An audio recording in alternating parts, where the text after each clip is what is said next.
واضح رہے کہ یہ اعتراضات اور اس ضعیف اور غیر ثابت کہانی سے استدلال یہ کوئی نیا نہیں ہے، عرصہ دراز سے روافض یہی ہتھ کنڈے استعمال کر رہے ہیں۔ ضیاء المقدسی کی الاحادیث المختارہ جلد 1 ہے، صفحہ 88 ہے، روایت نمبر 12 ہے، غور سے دیکھ لیجئے، یہی راوی علوان بن داؤد البجلی موجود ہے اور یہی اس کہانی کا مرکزی کردار ہے، جبکہ یہ ضعیف اور متروک راوی ہے۔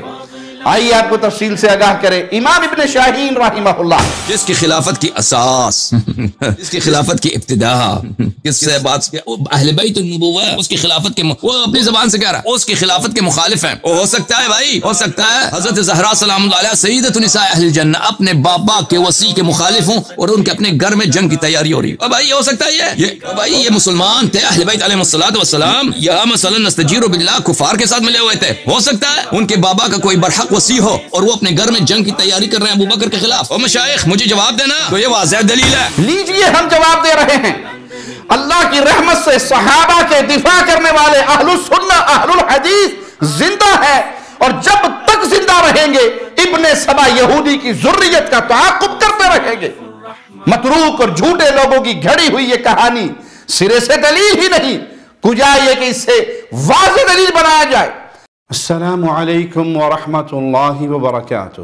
ان الحمد للہ نحمده ونستعینه ونستغفره ونعوذ باللہ من شرور انفسنا ومن سیئات اعمالنا من يهده الله فلا مضل له ومن يضلل فلا هادي له اشهد ان لا اله الا الله وحده لا شريك له واشهد ان محمدا عبده ورسوله اما بعد۔ حسن یاری نے سیدنا ابو بکر صدیق رضی اللہ عنہ وارضاہ کی خلافت پر جو اعتراض کیا، الحمدللہ ہم اس کا جواب عرض کر چکے ہیں۔ اسی بیان میں اس نے اپنے بغض بھرے انداز میں مزید اعتراضات بھی کیے۔ ذرا سنیے حسن یاری کیا کہتا ہے۔ کتاب تاریخ الطبری المعروف بتاریخ الامم والملوک الجزء الثالث مؤسسۃ الرسالہ سن 1998 میں کتاب چھپی، صفحہ 253 میں حدیث ہے عبد الرحمن ابن عوف کی، روایت کرتے ہیں وہ ابو بکر اس حدیث میں مرتے وقت ابو بکر نے مرتے وقت اس حدیث میں کچھ اعترافات کیے۔ اس نے کہا کہ بعض جرائم میں نے ایسے انجام دیے کہ کاش میں ان کو نہ کرتا، میرے جرائم میں سے جس کو میں نے انجام دیے کاش میں انجام نہ دیتا، فوددت انی لم اکشف بیت فاطمہ عن شیء وان كانوا قد غلقوه على الحرب سلام اللہ علی فاطمہ الزہرا۔ اس نے کہا کہ یا میری خواہش یہی ہے کہ ایک مرتے وقت کو کہہ رہا ہے، پچھتاوا ہے، ندامت ہے، حسرت ہے، کاش میں حضرت زہرا سلام اللہ علیہا کے گھر پہ ہجوم نہ کرتا، ان کے گھر کو بے پردہ نہ کرتا، اگرچہ ان لوگوں نے میرے لیے مجھ پر جنگ کرنے کی غرض سے اپنے گھر کے دروازے مجھ پر بند کیے، گھر کے دروازے بند کیے ہیں، وہاں پہ جنگ کی تیاری ہو رہی ہے، اگرچہ وہاں پہ جنگ کی نیت کی تیاری کی وجہ سے گھر کے دروازے بند کیے ہیں، کاش میں اس گھر کے دروازوں کو نہ توڑتا۔ واضح رہے کہ یہ اعتراضات اور اس ضعیف اور غیر ثابت کہانی سے استدلال یہ کوئی نیا نہیں ہے، عرصہ دراز سے روافض یہی ہتھ کنڈے استعمال کر رہے ہیں، اور اہل اسلام ان کے ان باطل اعتراضات کی حقیقت واضح کرتے چلے آ رہے ہیں، لیکن سبائی ٹولہ اسلام اور اہل اسلام کے خلاف اپنی سازشوں سے باز آنے والا نہیں، چالیں چلتا ہی رہتا ہے۔ بطور ثبوت ان کے بہت بڑے دشنام طراز ذاکر ملا باقر مجلسی تکفیری، جس کی موت 1699 میں ہوئی، اس کی خرافات کا پرندہ بحار الانوار جلد 30 ہے، صفحہ 51 ہے، ذرا دیکھ لیجئے، جس میں یہ غیر ثابت کہانی نقل کر کے اپنے آوارہ تبصروں کو بھی نقل کیا گیا ہے۔ روافض کی طرف سے اس کہانی کے کئی حوالے پیش کیے جاتے ہیں، جیسے المعجم الکبیر لطبرانی، تاریخ یعقوبی، کنز العمال، المختارہ، ابن قتیبہ کی الامامہ والسیاسہ، مجمع الزوائد، مسعودی کی مروج الذہب، تاریخ دمشق۔ اس کے علاوہ بھی بعض کتابوں میں سند کے ساتھ اور بعض میں بلا سند موجود ہے۔ جہاں تک تعلق ہے سند کا تو اس میں 2 ہی سندیں ہیں اور دونوں ہی ضعیف ہیں، تفصیل ہم عرض کی دیتے ہیں۔ سب سے پہلے تاریخ طبری جلد 3 صفحہ 438 کا اسکین دیکھ لیں، جس میں یہ کہانی موجود ہے اور حسن یاری نے وہاں سے پیش کی ہے۔ اس کی سند میں ایک راوی ہے علوان۔ اسی طرح المعجم الکبیر امام طبرانی کی جلد 1 صفحہ 62 روایت نمبر 43، اسے بھی غور سے دیکھ لیں، سند میں علوان بن داؤد البجلی موجود ہے۔ اسی طرح ابن عساکر کی تاریخ مدینہ دمشق جلد 30 صفحہ 422 دیکھ لیں، یہاں علوان البجلی موجود ہے۔ ضیاء المقدسی کی الاحادیث المختارہ جلد 1 ہے، صفحہ 88 ہے، روایت نمبر 12 ہے، غور سے دیکھ لیجئے، یہی راوی علوان بن داؤد البجلی موجود ہے، اور یہی اس کہانی کا مرکزی کردار ہے، جبکہ یہ ضعیف اور متروک راوی ہے۔ آئیے آپ کو تفصیل سے آگاہ کرے۔ امام ابن شاہین رحمہ اللہ اپنی کتاب تاریخ اسماء الضعفاء والکذابین، اس میں علوان البجلی کا ذکر لائے ہیں۔ یہ دیکھیے صفحہ اس کا 131 ہے، راوی نمبر 409 ہیں۔ فرماتے ہیں میرے دادا شاہین رحمہ اللہ کی کتاب میں ابن رشدین سے منقول ہے کہ انہوں نے احمد بن صالح سے علوان بن داؤد کی روایت کے بارے میں پوچھا، جس سے ہمارے اصحاب روایت کرتے ہیں، تو انہوں نے فرمایا هذا حدیث موضوع کذب لا ينبغي ان يكتب ولا يقرأ ولا يحدث به، یہ روایت من گھڑت ہے، جھوٹی ہے، اس کا لکھنا، پڑھنا، بیان کرنا جائز نہیں۔ گویا کہ میں نے دیکھا علوان ان کے نزدیک متروک راوی ہے، اور اس کی روایت بھی انہوں نے فرمایا هذا باطل موضوع، یہ باطل اور موضوع من گھڑت روایت ہے۔ امام عقیلی رحمہ اللہ اپنی کتاب الضعفاء میں اس راوی اور اس روایت کی حقیقت کے بارے میں فرماتے ہیں وَلَا يُطَابَعُ عَلَى حَدِيثِهِ وَلَا يُعْرَفُ إِلَّا بِهِ، اس روایت میں اس کی مطابقت نہیں ملتی اور یہ معروف نہیں مگر اسی روایت کے ساتھ۔ مجھ سے آدم بن موسیٰ نے بیان کیا کہ میں نے امام بخاری رحمہ اللہ سے سنا، انہوں نے فرمایا علوان ابن داؤد، اور اسے علوان بن صالح بھی کہا جاتا ہے، یہ منکر الحدیث ہے۔ پھر امام عقیلی نے وَهَذَا الْحَدِيث، یہ اس کی روایت ہے کہہ کر یہی روایت نقل بھی کی، جسے سبائی ٹولہ پیش کر کے اپنے دلوں کے بغض کا اظہار کرتے ہوئے یار غار سیدنا ابوبکر صدیق رضی اللہ عنہ وارضاہ پر جرائم کی تہمتیں گھڑتے ہیں۔ پھر روایت نقل کرنے کے بعد امام عقیلی رحمہ اللہ نے فرمایا ہمیں یحییٰ بن عثمان نے خبر دی، انہوں نے سعید بن عفیر سے سنا، وہ فرما رہے تھے کان علوان بن داؤد زاقولیا من زواقیل، علوان بن داؤد چوروں میں سے ایک چور تھا۔ بس علوان جیسے متروک اور کذاب علمی چور اور خائن سبائی رافضی اپنے جیسے اس فرد کی روایت لا کر اور اس میں بھی 10 جھوٹ اپنی طرف سے ملا دیتے ہیں، اللہ انہیں ان کی حرکات کا مزہ چکھائے۔ امام حیثمی رحمہ اللہ نے مجموع الزوائد میں اس روایت کو علوان کی سند سے نقل کیا، دیکھیں روایت نمبر ہے 9030، اور آخر میں فرمایا رواہ الطبرانی وفیہ علوان بن داؤد البجلی وہو ضعیف، اسے طبرانی نے روایت کیا اور اس کی سند میں علوان البجلی ہے اور وہ ضعیف ہے۔ امام ذہبی رحمہ اللہ نے میزان الاعتدال میں نقل فرمایا کہ امام بخاری اور امام ابو سعید بن یونس دونوں نے علوان کو منکر الحدیث قرار دیا۔ اسی طرح امام عقیلی رحمہ اللہ کی جرح نقل کرتے ہوئے اس کی یہ جھوٹی کہانی بھی بیان کی۔ حافظ ابن حجر اسقلانی رحمہ اللہ نے اپنی کتاب لسان المیزان میں علوان کے بارے میں یہ حقائق واضح کیے ہیں۔ یاد رہے کہ امام بخاری رحمہ اللہ سخت سے سخت ضعیف راوی پر بھی سخت کلام اور الفاظ استعمال نہیں فرماتے تھے، بلکہ منکر الحدیث قرار دینا ان کی ایک خاص اصطلاح تھی۔ امام ذہبی رحمہ اللہ اور امام ابن حجر رحمہ اللہ نے ابان بن جبلہ الکوفی کے احوال میں بیان کیا کہ امام ابن قطان نے نقل کیا کہ امام بخاری رحمہ اللہ نے فرمایا کل من قلت فیہ منکر الحدیث فلا تحل الروایت عنہ، ہر وہ راوی جس کے بارے میں نے کہا وہ منکر الحدیث ہے اس سے روایت لینا جائز نہیں، مطلب وہ سخت مجروح اور متروک راوی ہے۔ یہ لسان المیزان بھی دیکھ لیں ابن حجر کی، اس میں بھی یہ بات منقول ہے۔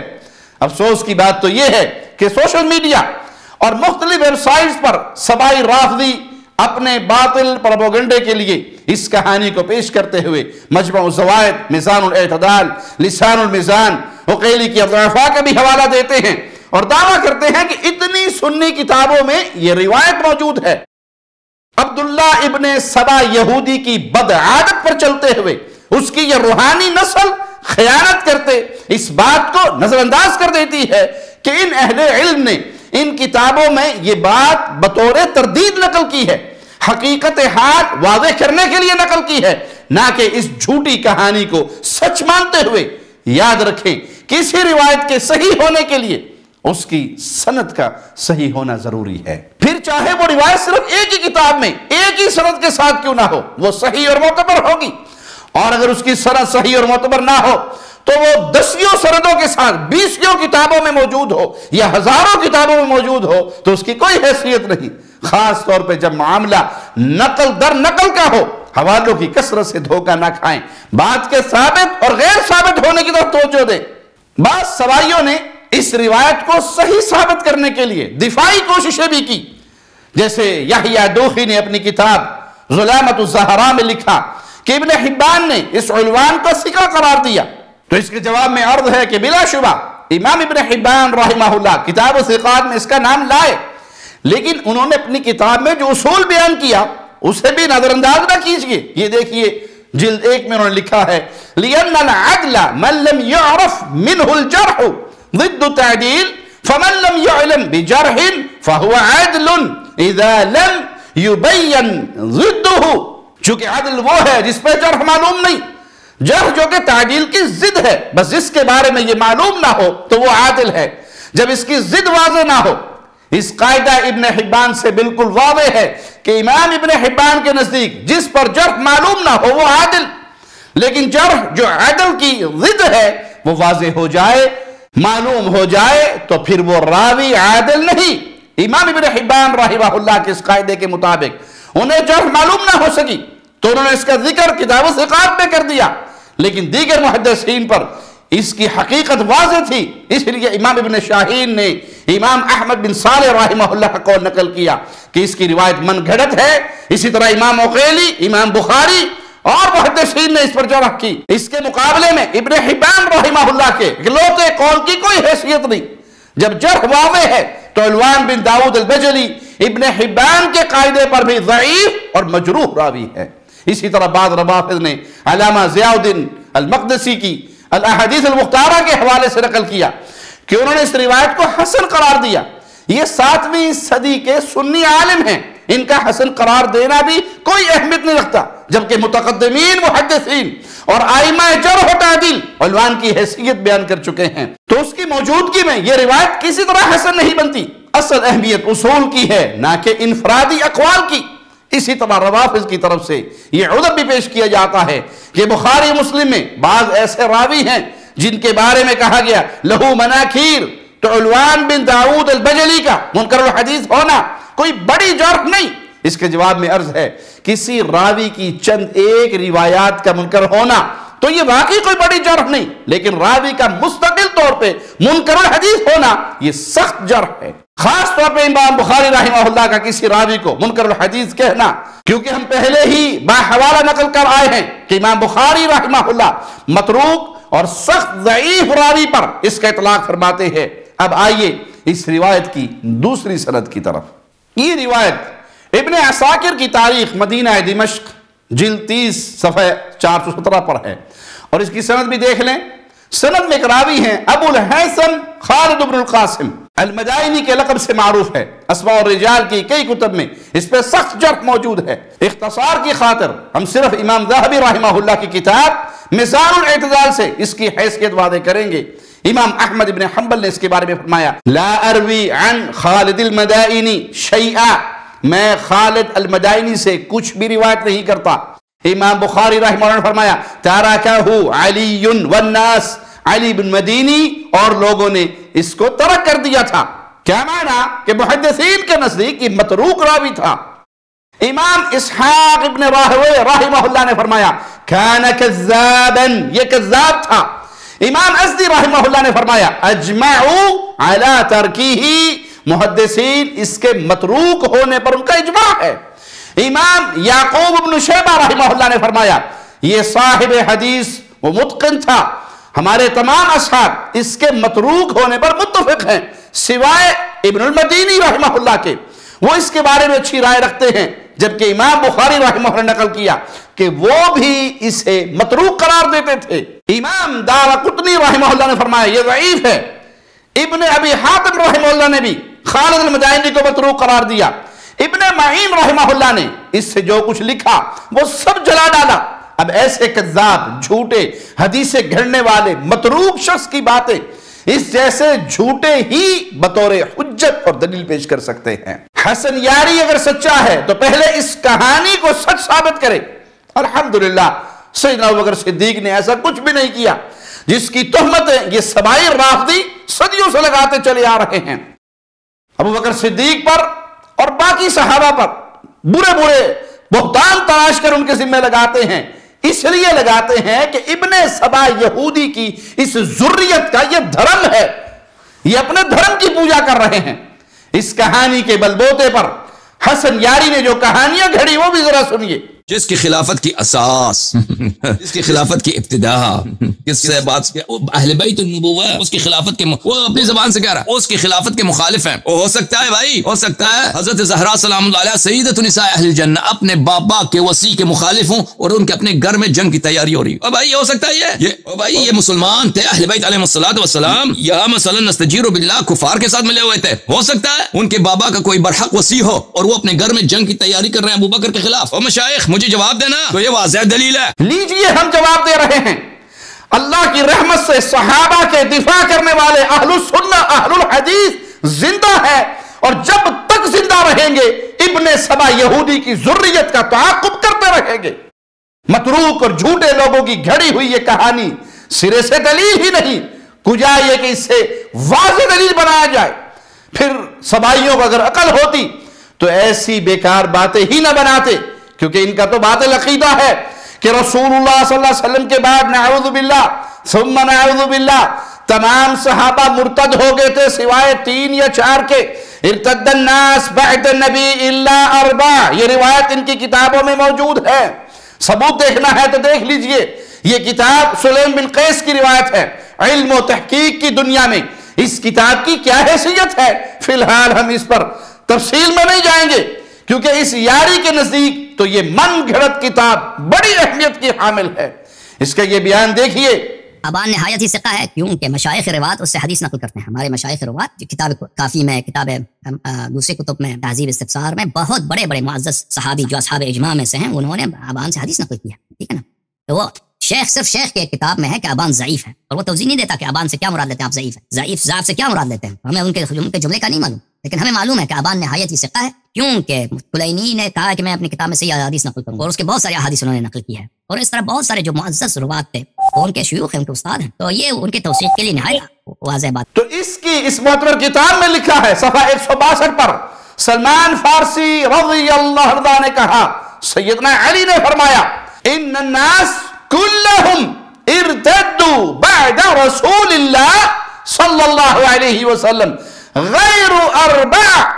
اس کا ترجمہ مرزا یوسف حسین لکھنوی سے سنیے، اردو ترجمہ کا نام ہے اسرار امامت، صفحہ 116 پر لکھتا ہے، رسول خدا صلی اللہ علیہ وسلم کے بعد سب لوگ مرتد ہو گئے سوائے 4 کے۔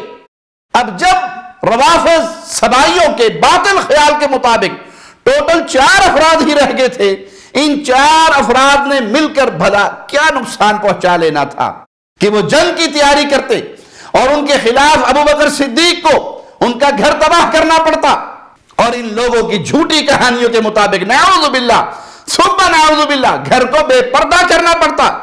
نہ تو ایسا کوئی ثبوت ملتا ہے کہ سیدنا علی کا گھر کوئی شاہ قلعہ کی طرح تھا جس میں سینکڑوں جنگجو موجود تھے تو ان کے خلاف کارروائی لازمی ہوتی۔ خلاصہ یہ کہ یہ ان لوگوں کی تراشی ہوئی گھڑی ہوئی جھوٹی کہانیاں ہیں۔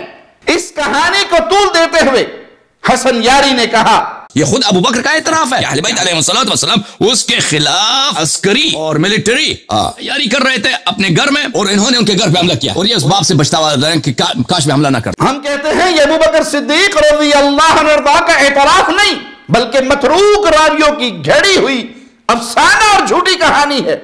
ہم عرض کر چکے ہیں کہ سیدنا علی کا گھر کوئی شاہ قلعہ نہ تھا کہ وہاں ملٹری تیار ہو رہی تھی۔ یاری اگر سچا ہے تو پہلے یہ روایت صحیح ثابت کر دکھائے، اور یہ بھی کہ سیدنا علی نے اپنے گھر میں فوج بنا رکھی تھی، ان کا گھر گویا آرمی کیمپ بن چکا تھا، اور یہ بھی بتائے ان کے باطل عقیدے کے مطابق جب صرف 4 لوگ ہی رہ گئے تھے تو وہ 4 کیا تیاری کر رہے تھے؟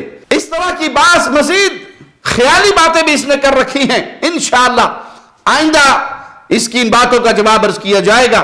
اللہ سے دعا ہے اللہ ہمیں قوت دینا، توفیق دینا، ہمت دینا، اپنے فضل کا سایہ ہمارے اوپر قائم و دائم رکھنا ہے ہمارے مولا، کہ ہم ابن سبا یہودی کی ذریت کا جواب دیتے رہیں اور صحابہ اور اہل بیت کی عظمت کا دفاع کرتے رہیں، تیری توحید کا دفاع کرتے رہیں، تیرے رسول صلی اللہ علیہ وسلم کی رسالت اور ختم نبوت کا دفاع کرتے رہیں.